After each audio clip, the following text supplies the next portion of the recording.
Olá pessoas, eu sou a Natasha, este é o Redemoinhando e esse é o vídeo de leituras do mês de outubro.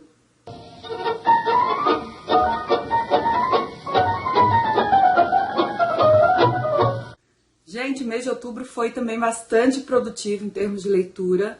Eu li 11 livros, só que, claro, alguns deles eram bem pequenininhos, tá? Então não se assustem. Foi um mês que eu tentei dar um tempo dos projetos de leitura. No final eu acabei retomando, mas no começo pelo menos eu quis parar de ler um pouquinho Tempo e Vento e O Grande Massacre de Gatos, que são os dois projetos que estão rolando aqui no canal como diário de leitura. Aliás, eles voltam semana que vem, tá? E eu comecei o mês lendo Terra Sonâmbula do Mia Couto, que eu já fiz resenha pro canal e pro blog. Eu vou deixar todos os links que tiverem resenha aí embaixo. Foi uma experiência de leitura muito diferente das que eu tenho normalmente.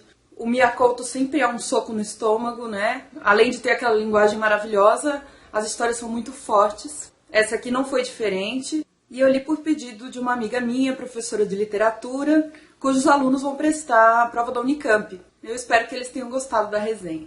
Esse mês também eu resolvi retomar a minha TBR Jar, que é esse potinho lotado de papeizinhos de livros que eu tenho na minha estante que eu ainda não li. E esse aqui é o copinho com os livros que eu já tirei e já li. Tá aumentando aos poucos, calma. E aí o que eu tirei da TBR foi esse aqui, ó. Dinossauros podem ser adestrados? E outras perguntas a um diretor de zoológico. O autor é o Henning Wissner, da editora Kozak Naif. É um livro infantil, traz algumas perguntas para um diretor de zoológico, todas relacionadas a comportamento animal. Por exemplo, essa aqui, 36. Os pombos-correios podem trabalhar nos correios? E o autor vai falar um pouquinho sobre como se treina um pombo-correio, se ele serve para trabalhar nos correios, esse tipo de coisa. Até qual distância viajam as formigas? Como a vaca reconhece o próprio sino? E assim por diante. Como vocês estão vendo, é um livro lindo, com Kozak Naif, né? Super bem diagramado, a arte é linda. Tem uns desenhos maravilhosos, sério, eu fiquei apaixonada pelas ilustrações desse livro. Olha essa. Ai, gente, ao vivo é muito mais bonito. Enfim, me lembrou um pouquinho os livros do Richard Dawkins, principalmente O Gênio Egoísta e aquele da evolução, A Grande História da Evolução, que falam... Bom, o Richard Dawkins também é um especialista em comportamento animal, né? Tem explicações muito compreensíveis para as crianças. Eu só senti falta de uma coisinha. Notas de rodapé sobre as expressões idiomáticas em inglês. Porque às vezes eles pegam uma expressão, um provérbio, em inglês e traduzem para o português. E a gente não sabe que aquilo é um provérbio, entendeu? Mas fora isso, o livro é muito legal. E eu tirei perto do Dia das Crianças. Na verdade, quem eu peço para sortear a TBR para mim é meu marido. Eu acho que ele dá sorte, ele tira uns livros legais da TBR Jar. E esse daqui foi o primeiro deles. Aí o seguinte fui eu que tirei da TBR Jar, porque ele já estava dormindo, que foi O Irmão Alemão do Chico Buarque, pela Companhia das Letras. E é o seguinte, eu queria fazer uma resenha para aquele projeto Lendo a Ditadura com esse livro e também com esse livro que eu li esse mês, chamado Poemas para a Liberdade, do Manuel de Andrade, pela editora Escrituras. Só que o que acontece? Eu faço as minhas resenhas ao longo da leitura, senão eu acabo esquecendo alguns detalhes que eu quero falar. E essas duas leituras eu não pretendia resenhar. Então eu acabei não fazendo as anotações e eu acho que agora eu perdi um pouco o fio da meada, sabe? Mas O Irmão Alemão fala sobre uma família. Aliás, a família tem praticamente todos os nomes das pessoas da família dele. Por exemplo, o protagonista chama-se Francisco, o pai do protagonista chama-se Sérgio de Hollander, ou seja, é o Sérgio Buarque de Holanda, o pai do Chico Buarque. E na verdade esse protagonista vai encontrar uma carta no meio da biblioteca do pai dele. Aliás, que biblioteca, viu? Todo mundo que gosta de livro vai gostar da casa em que eles moram. As paredes são todas cobertas de livros. Enfim, ele vai encontrar em um dos livros uma carta de uma mulher, uma carta em alemão, falando para o Sérgio, que é o pai dele, sobre o filho dele, o filho deles dois, o filho alemão. E aí o Francisco começa a fantasiar com esse irmão, como é que ele é, será que ele puxou o pai, será que o pai foi atrás dele? E aí começa a trama toda. Tem alguns trechos sobre a ditadura militar, porque o pano de fundo, o contexto da história é a ditadura. E esses trechos que descrevem tortura, desaparecimento de alguém e tal, eu achei muito bons, muito representativos da ditadura e muito fortes. E o que eu achei desse livro? Eu achei ele um livro bom. Tem momentos mais arrastadinhos, porque o protagonista ele fica fantasiando muito, sabe? Ele fica especulando muito sobre o irmão, ao invés de achar alguma coisa concreta. Mas tem momentos muito legais também. Então, assim, eu daria umas 3,5 estrelas ou 4 estrelas até, se fosse para classificá-lo de 1 a 5 estrelas, tá? Eu recomendo para quem tá afim de ler. Esse Poemas para a Liberdade, que também tirei na TBR, é do autor Manuel de Andrade. Esse autor é catarinense, ele fugiu do Brasil em 1969, também em plena ditadura militar, porque ele era panfletário, ele era super de esquerda, grande admirador de Che Guevara, Fidel Castro. Se eu não me engano, chegou a se envolver em guerrilha contra a ditadura, e todos os poemas falam muito sobre isso. Na verdade, apesar do autor ser brasileiro, esse livro foi primeiramente editado na Bolívia, em espanhol, e depois no Peru e na Colômbia. E aí o que acontece? Era um livro considerado meio subversivo e por isso ele foi viajando nas mochilas de alguns estudantes pela América Latina inteira. Virou um livro meio que clandestino. E o que eu achei? Bom, eu não sou a melhor pessoa para se falar de poesia.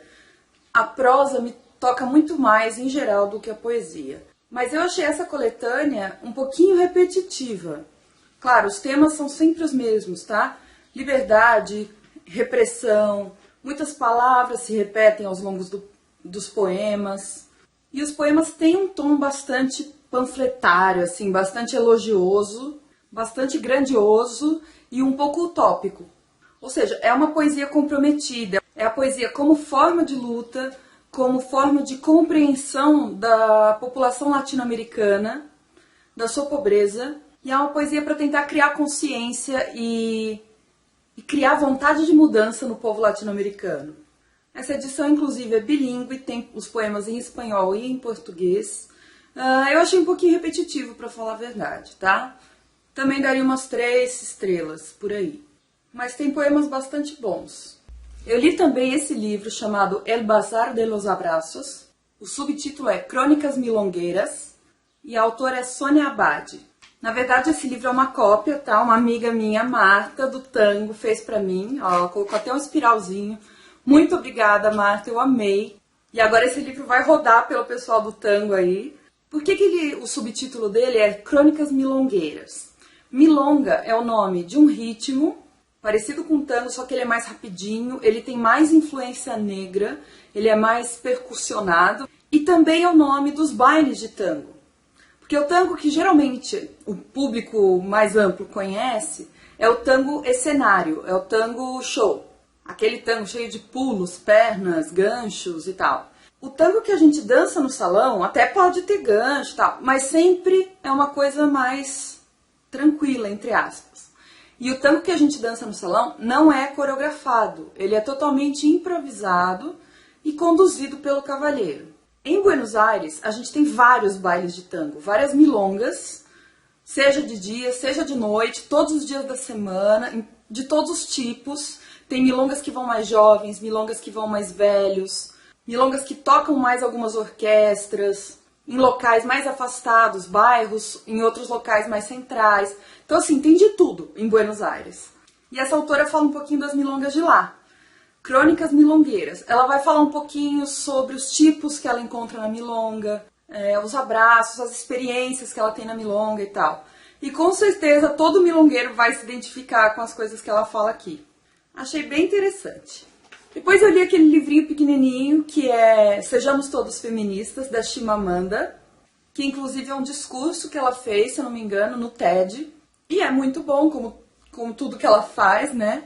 E ela diz coisas extremamente necessárias. O que eu mais gostei é que ela fala através de exemplos. E são exemplos com os quais todo mundo consegue se relacionar. Você já viu uma tia agir desse jeito, uma criança agir desse jeito, do jeito que ela fala, né? Mas não sei, eu confesso pra vocês que eu tô um pouquinho cansada de ler sobre o porquê de ser feminista. Porque eu já estou convencida de que sim, eu sou feminista e que isso é importante. Então eu acabo lendo argumentos um pouco repetidos. Mas eu sei que isso sou eu e não o livro, tá? Aí eu viajei, fui lá para minha cidade, São José dos Campos, e um pouquinho para São Paulo também. Li outro livro que eu sorteei da TBR e que eu estava bem curiosa para ler e gostei bastante, que foi Eu Receberia as Piores Notícias dos Teus Lindos Lábios, do Marçal Aquino, pela Companhia das Letras. E eu gostei muito desse livro. Ele se passa na região norte do país, no Pará, num contexto de briga entre grandes empresas mineradoras e garimpeiros.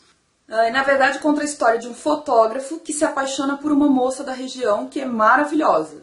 E aí no livro a gente vai ficar sabendo dos rolos que isso dá, porque essa mulher, ela tem uma dupla personalidade e ela é casada. E aí nós vamos ficar sabendo a vida pregressa dela, do marido dela, do próprio fotógrafo um pouquinho, e como é que as coisas se desenrolaram. É bem o tipo de livro que eu gosto, recomendo muito, 5 estrelas. Depois eu li um outro que eu estava super afim de ler já há um tempo, que é Martinho Lutero, Um Destino, do Lucien Febvre, pela editora 3 Estrelas.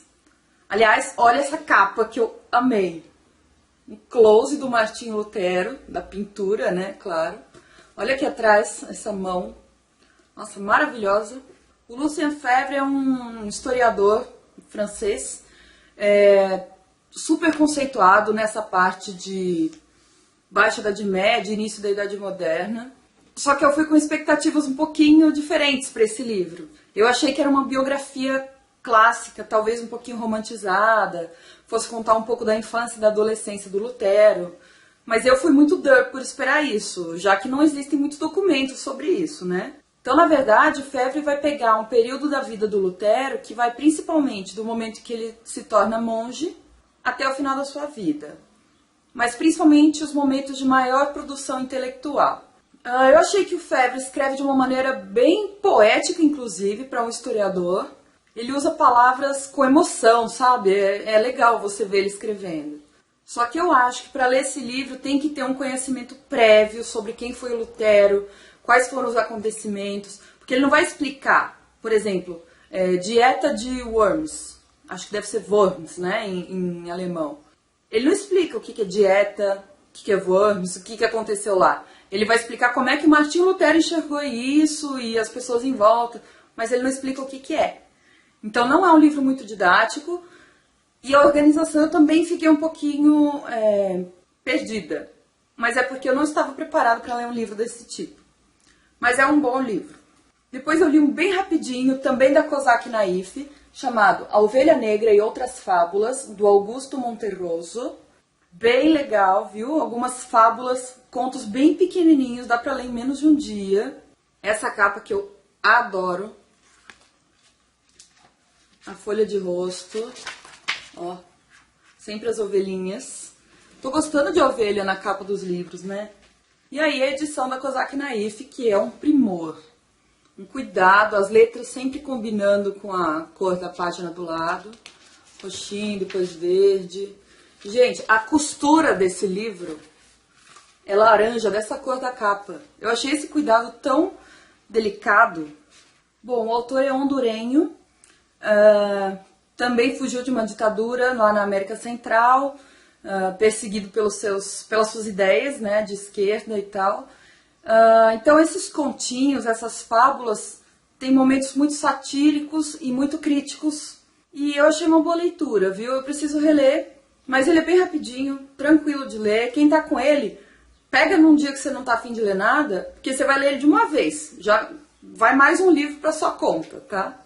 Aí eu resolvi retomar o Lendo o Tempo e o Vento. Eu li o Retrato volume 2, do Érico Veríssimo, e eu gostei muito desse segundo volume. O final que ele deu para o Rodrigo Terra Cambará, o Dr. Rodrigo, jovem, eu achei muito bom mesmo. Fiz várias marcações para variar. E logo volta o vídeo do Diário de Leitura. E o último livro que eu li no mês de outubro foi Causos de Ônibus e Outros Acontecimentos, da Daniela Cano Vieira, que é a Dani, do canal Bibliotecária Leitora. Eu vou deixar para vocês o link aí do canal dela. Ela fez uma dedicatória pra mim, mandou, o livro chegou certinho, bem bonitinho. E, cara, eu achei um livro muito singelo, muito bonito. Assim, a Dani tem um olhar suave, um olhar terno sobre as coisas, sabe? Então aqui vai ter causos de ônibus, daqueles que a gente sempre ouve quando anda de ônibus. Tipo, senhorinhas reclamando e coisas assim. E tem outras coisas. Ela tem uns poeminhas que eu gostei bastante. Tem umas crônicas um pouquinho autobiográficas. Os que eu mais gostei foi o que tinha uma pitadinha de crítica social, por exemplo, sobre a pobreza. Eu vou destacar 2 que eu gostei bastante, que foi Pobre Diabo com Frio e A Vaidade Está no Chulé. Dani, eu gostei bastante, eu acho que a sua escrita é fluida, ela é muito tranquila de ser lida e eu gostei muito do seu olhar e principalmente eu acho que agora eu te conheço muito melhor depois de ler esse livro. Parece que ele me deu uma janelinha para as coisas que você pensa, sabe? Eu achei super pessoal o toque que tem aqui.